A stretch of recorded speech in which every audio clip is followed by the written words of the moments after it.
व्यक्ति यदि अपने कर्मों के लिए अपने को उत्तरदायी समझे तो वो स्वतंत्र था। जब तक व्यक्ति किसी और को उत्तरदायी समझेगा तब तक वो निर्भर रहेगा। व्यक्ति यदि ये सोचे कि उसके दुख का कारण कोई और है तो वो सुखी कैसे रह पाएगा? यह असंभव है, क्योंकि दूसरों को परिवर्तित करना उसके वश में नहीं। वो तो केवल अपने आप को परिवर्तित कर सकता है। यही एक स्वतंत्रता है उसके पास।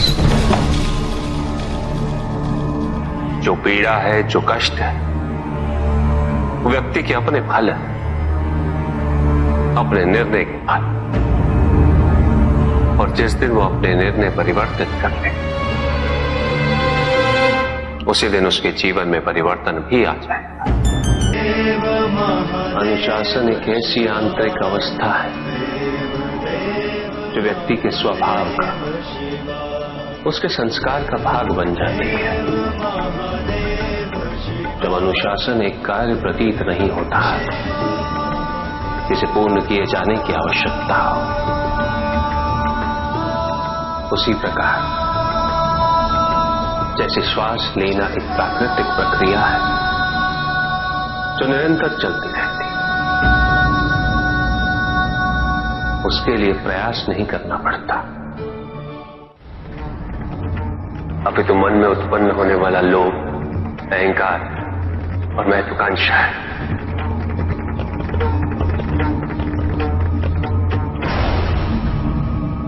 जो भी इन तीन भावों के अधीन हुआ है वो असुर है।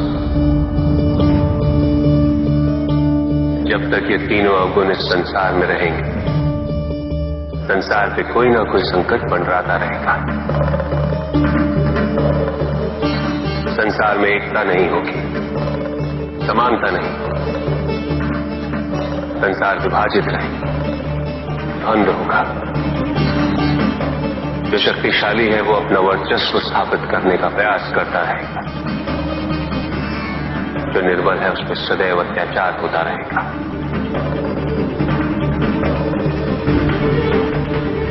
फिर कोई शक्तियों को अर्जित कर भ्रमित होगा, स्वयं को ईश्वर समझेगा और उसका विनाश करने हेतु ईश्वर पुनः किसी न किसी रूप में अवतरित होंगे।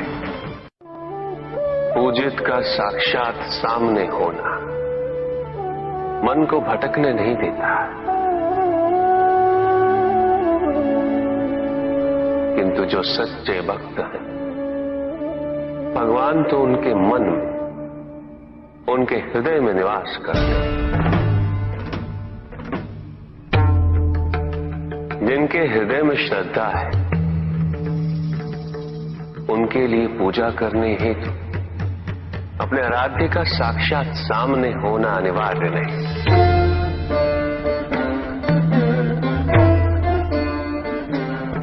वो तो अपने मन के नेत्रों से प्रतिपल उनके दर्शन पा रहे हैं।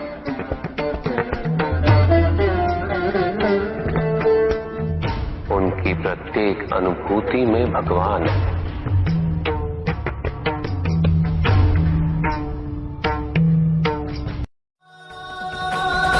जीवन के महत्वपूर्ण 4 स्तंभ हैं: धर्म, अर्थ, काम और मोक्ष। चारों की महत्ता एक समान होती है।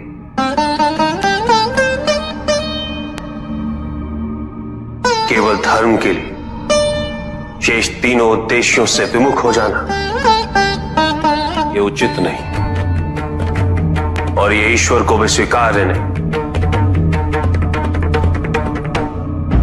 यदि केवल धर्म को महत्ता दी जाए तो संतुलन उत्पन्न होता।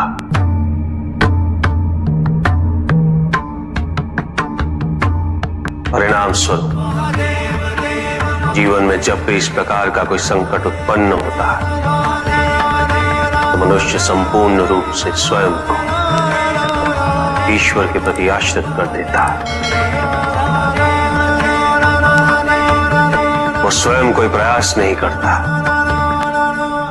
वो इस भ्रम में जीने लगता है कि ईश्वर आएंगे और उसकी सहायता करेंगे।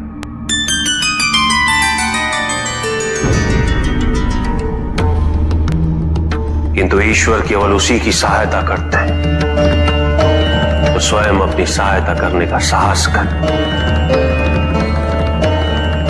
जो अपनी परिस्थिति को परिवर्तित करने का प्रयास करे।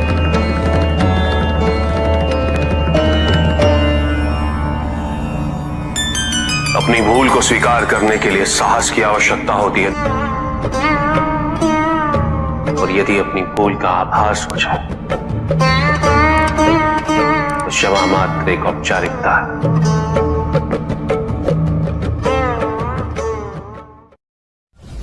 छल तुम्हारी अपनी इच्छाओं ने किया है, तुम्हारे हट ने किया है, तुम्हारी अपनी सोच ने किया है। ये रहस्य नहीं कि प्रत्येक आत्मा मुक्ति की इच्छुक होती है। जो मरता है वो है पंचभूतों से निर्मित शरीर,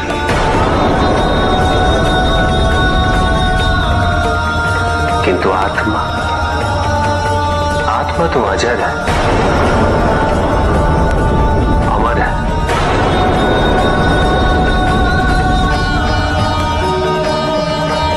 जिसकी यात्रा मोक्ष पर संपूर्ण होगी।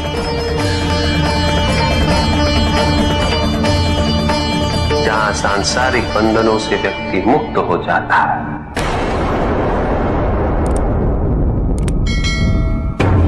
सारी इच्छाएं लुप्त हो जाती।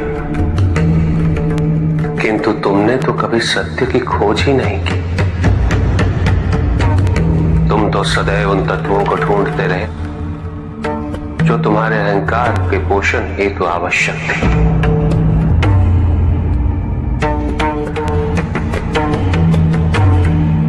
किंतु सत्य तो यही है कि ना कोई तुम्हारा है और ना तुम किसी के।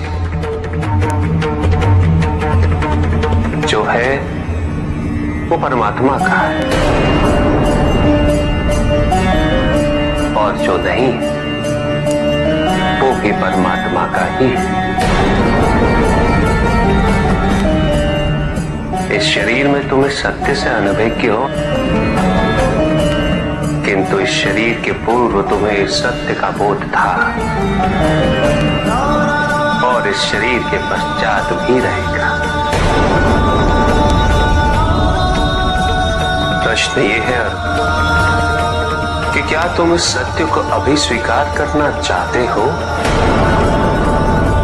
यदि करते हो तो परिवर्तन का मार्ग स्वतः प्रदर्शित हो जाएगा। आजीवन तुम प्रत्यक्ष को ही सत्य मानते रहे,